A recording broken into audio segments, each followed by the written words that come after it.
Hey there, YouTube comic book fans.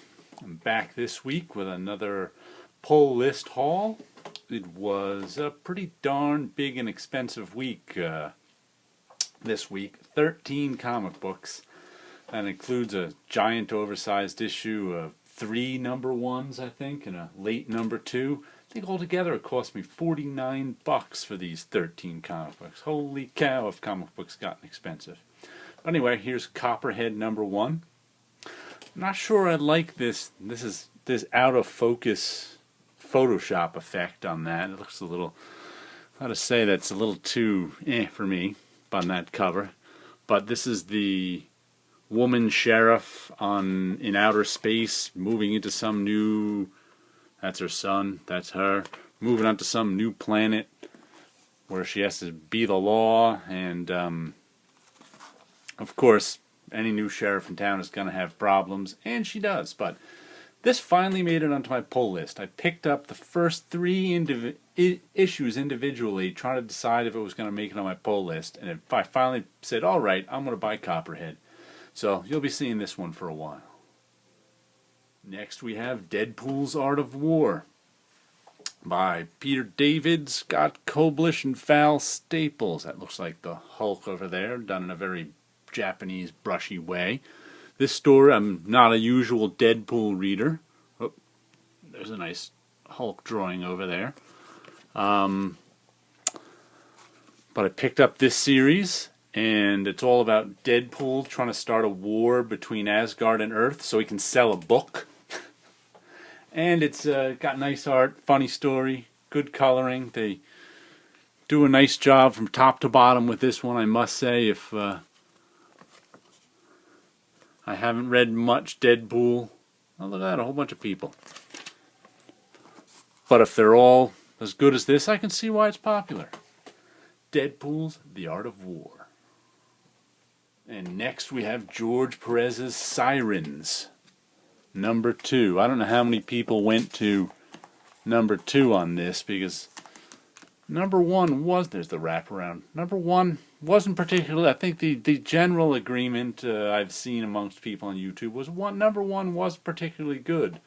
But it's, those of us who want to support George Perez, figure we'll be around for all 6 issues, and it's a bi-monthly. So that, you know, it's less strain on the wallet with, well, I guess the strain is just stretched out over twice the time. But it's a story about a bunch of George Perez women in space fighting an evil empire. I can't even remember. It's been 2 months since I read the story. And it was really wordy then and didn't flow right. But we'll see how issue 2 is, because I got the whole series on my pull list, so I'll be reading it. Little Nemo, Return to Slumberland. I didn't notice this till right now, that it's a... That's what happens. You don't actually look at the books that are on your pull list. Sort of an M.C. Escher-like cover that is upside down, whether it's right side up, whether it's upside down or not.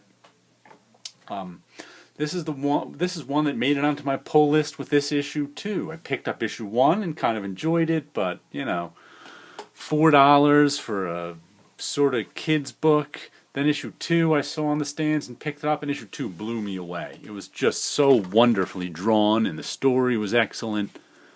And it just, issue 2 blew me away. I think this is also a bi-monthly.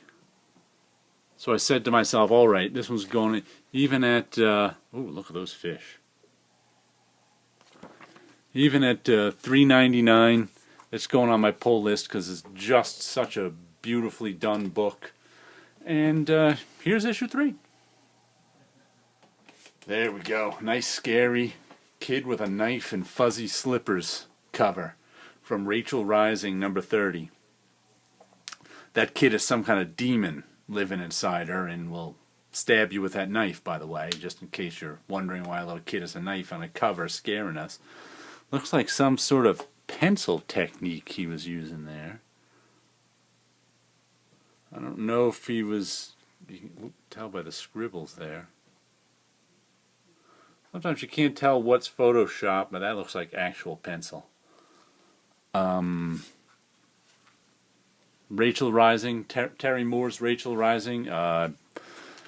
Been buying everything Terry Moore does since, I don't know, somewhere around issue 20 of Strangers in Paradise. That's been a long, so, I bought Echo, bought Rachel Rising. I'll buy what he does next.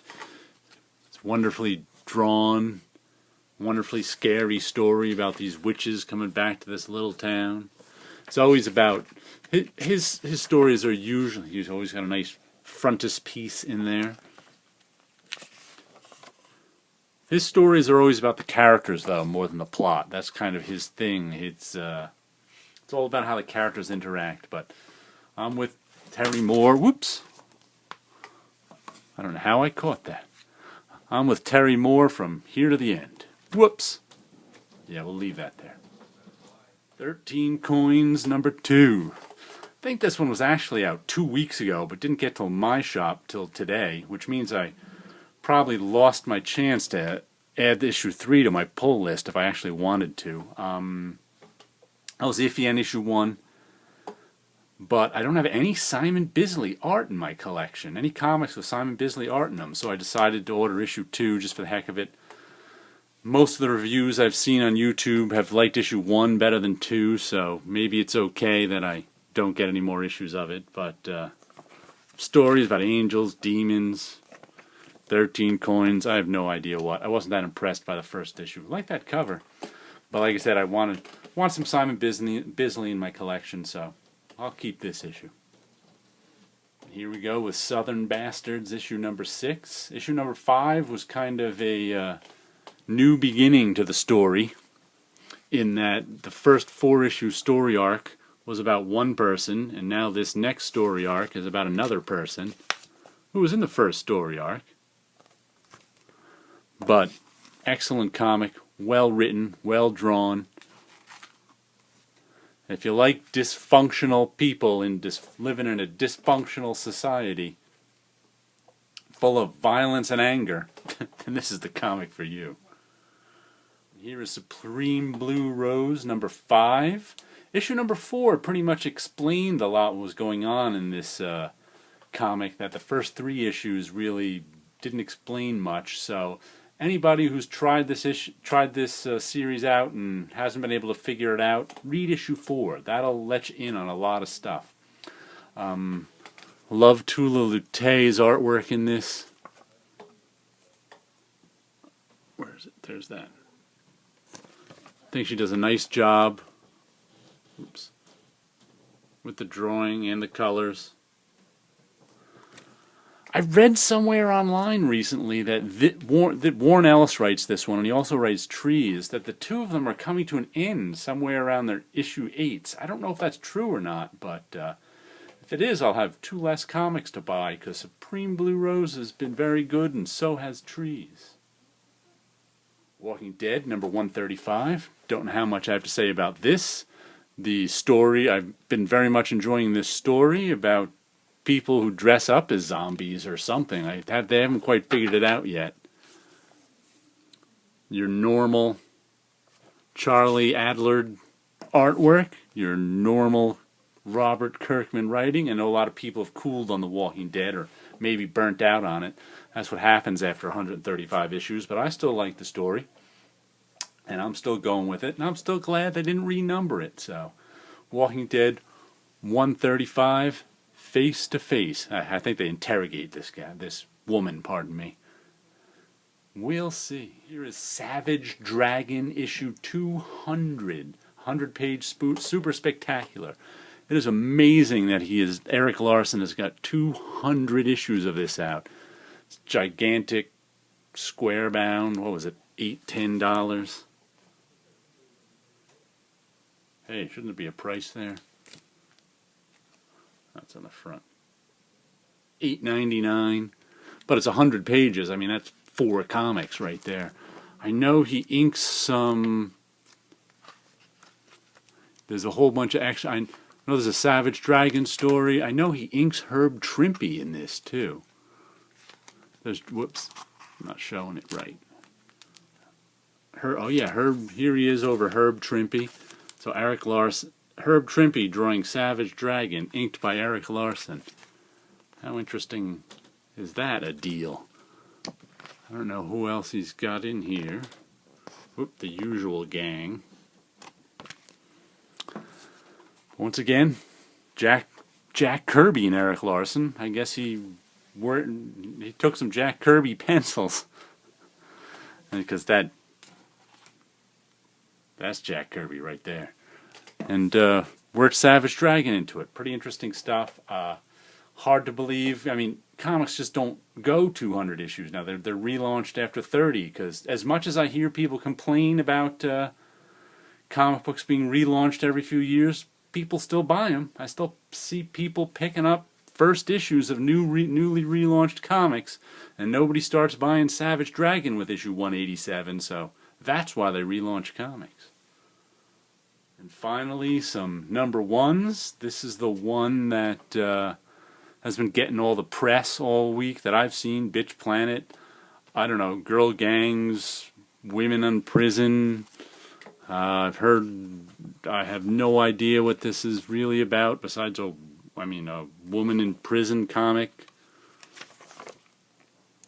I liked, who's the writer on this? Kelly Sue DeConnick or something like that. Where's her first name? I don't even know. I have no idea where, well, we all know her name. She did Pretty Deadly. That was a good one. I enjoyed it. We'll see how this one is. I must say I like the cover. It's pretty cool. We'll see if I like the comic. The Eternal #1 of 4. I guess it's a 4-issue. I have no idea what this comic is about. It's from Boom. I put it on my, I put the first issue on my pull list about a month ago. I guess I looked up what it was and it sounded interesting. But a month later, I cannot for the life of me remember what this comic is supposed to be about.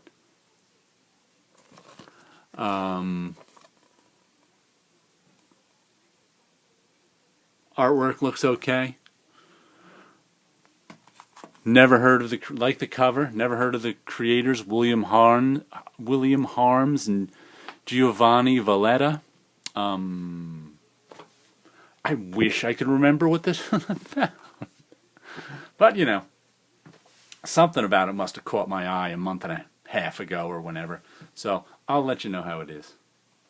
And finally, we have The Valiant #1. This is a 4-issue series that Valiant's putting out. I don't see a lot of people buying Valiant books out there on YouTube.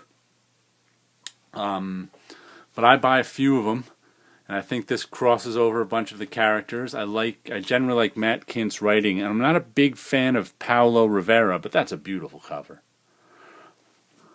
And we'll see how his interior art is.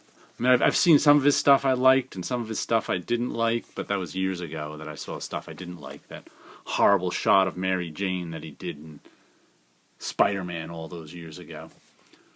No idea what it's about besides Valiant Universe crossover. And once again, they give us a nice cover stock. This is how comic books should be. That is nice and smooth. That's nice and thick. It feels like a comic book should feel. Not all wavy. Look at that. That cover keeps things nice and solid. Like I said, I think it's only 4 issues. It's a $4 book, so it's the same size as their regular books. I'll give it a try. I'll let you know. So that's what I bought for this week. We will catch you later.